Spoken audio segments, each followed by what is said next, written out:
नमस्कार, हर्ष न्यूज की तेज गति वाली बुलेटिन छत्तीसगढ़ रफ्तार में आपका स्वागत है। चलिए शुरू करते हैं क्षेत्रीय खबरों की तेज बुलेटिन छत्तीसगढ़ रफ्तार।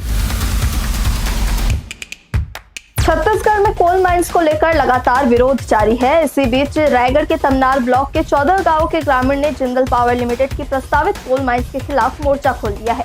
ग्रामीणों का कहना है कि हम किसी भी कीमत पर जंगल जमीन को नहीं देंगे। इस दौरान बड़ी संख्या में फोर्स तैनात रही। जानकारी के मुताबिक ग्रामीणों के समर्थन में लैलूंगा विधायक विद्यावती सिदार भी मौके पर पहुंची।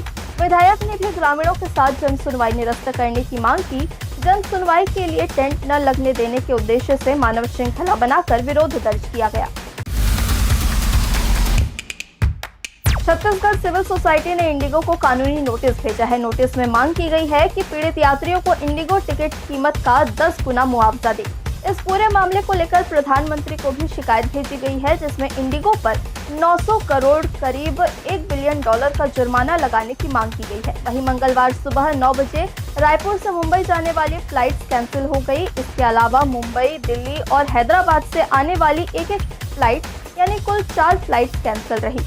दिन भर में और भी फ्लाइटें कैंसिल, डाइवर्ट और डिले हो सकती है। फ्लाइट संकट से ट्रेनों और बसों में भीड़ बढ़ गई है। दुर्ग जिले की ट्विन सिटी भिलाई में पहली बार बागेश्वर धाम के पीठाधीश्वर पंडित धीरेन्द्र कृष्ण शास्त्री की हनुमंत कथा होने जा रही है। शहर में इस ऐतिहासिक धार्मिक आयोजन को लेकर लोगों में उत्साह है। श्री हनुमंत कथा 25 से 29 दिसंबर तक जयंती स्टेडियम के पास स्थित विशाल ग्राउंड में होगी। हर दिन दोपहर 2 बजे से शाम 6 बजे तक पंडित शास्त्री श्रद्धालुओं को कथा सुनाएंगे। वहीं कथा के तीसरे दिन 27 दिसंबर को पंडित धीरेन्द्र शास्त्री दिव्य दरबार लगाएंगे। इस दिन भारी भीड़ की संभावना को देखते हुए विशेष सुरक्षा और प्रबंधन की तैयारी की जा रही है। छत्तीसगढ़ के बिलासपुर में तेज रफ्तार कार अनियंत्रित होकर पलट गई, जिससे कार सवार 2 छात्र की मौके पर ही मौत हो गई।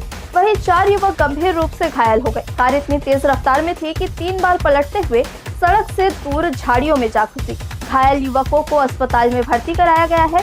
घटना कोनी थाना क्षेत्र की है। सभी 6 दोस्त कार में सवार होकर रात में खाना खाने निकले थे, तभी स्पीड ज्यादा होने के कारण हादसा हुआ। छत्तीसगढ़ के अंबिकापुर मेडिकल हॉस्पिटल में गर्भवती का एक ही दिन में 2 बार ऑपरेशन कर दिया गया। ऑपरेशन कर डिलीवरी कराई गई। टाके से ब्लड आने पर महिला का यूट्रस निकाल दिया गया। महिला की हालत बिगड़ने पर उसे रायपुर रेफर किया गया। रायपुर के मेकाहारा हॉस्पिटल से महिला को एम्स ले जाने कहा गया। एम्स ने बेड खाली नहीं है कहकर भर्ती कराने से इनकार कर दिया। वापस लाने के दौरान महिला की मौत हो गई। परिजन ने डॉक्टरों पर गंभीर लापरवाही के आरोप लगाए हैं। वहीं हॉस्पिटल प्रबंधन ने लापरवाही से इनकार किया है। राजधानी रायपुर के डीडी नगर इलाके में एक पत्नी ने अपने ही पति को जिंदा जलाकर मार डाला। बताया जा रहा है कि 8 दिसंबर की रात पति पत्नी के बीच घरेलू विवाद हुआ, जिसके बाद गुस्से में पत्नी ने पति पर पेट्रोल छिड़क कर आग लगा दी और दरवाजा बंद कर भाग गई। मामला डीडी नगर थाना क्षेत्र का है। आग में गंभीर रूप से झुलसे पति की इलाज के दौरान मौत हो गई। वह 70% तक जल गया था। जानकारी के मुताबिक दोनों की शादी को 22 साल हो गए थे। मनमुटाव के कारण वे अलग रहते थे। पुलिस ने आरोपी पत्नी के खिलाफ हत्या का प्रकरण दर्ज कर जांच शुरू कर दी है।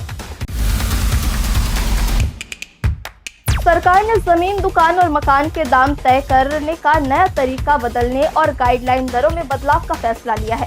केंद्रीय मूल्यांकन बोर्ड की बैठक में जमीनों के मूल्यांकन के लिए 1400 वर्ग मीटर तक की जमीन पर लागू गणना की व्यवस्था को खत्म कर दिया गया है। अब पुरानी व्यवस्था लागू करते हुए डेसिमल में इसका मूल्यांकन किया जाएगा। उत्तर से आ रही हवा के कारण छत्तीसगढ़ में कड़ाके की ठंड पड़ रही है। मौसम विभाग ने सरगुजा, दुर्ग, बिलासपुर और रायपुर संभाग में जिलों में शीतलहर का अलर्ट जारी किया है। 4 शहरों में तापमान 10 डिग्री सेल्सियस से नीचे पहुंच गया। इनमें मैनपाट, अंबिकापुर, पेंड्रा और जगदलपुर शामिल है।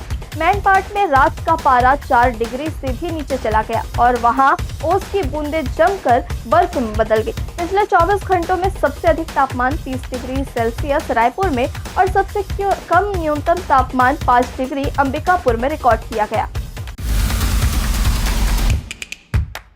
छत्तीसगढ़ रफ्तार की आज की बुलेटिन में बस इतना ही। अपने आसपास की खबरों से जुड़े रहने के लिए हमेशा बने रहे हर्ष न्यूज के साथ। नमस्कार।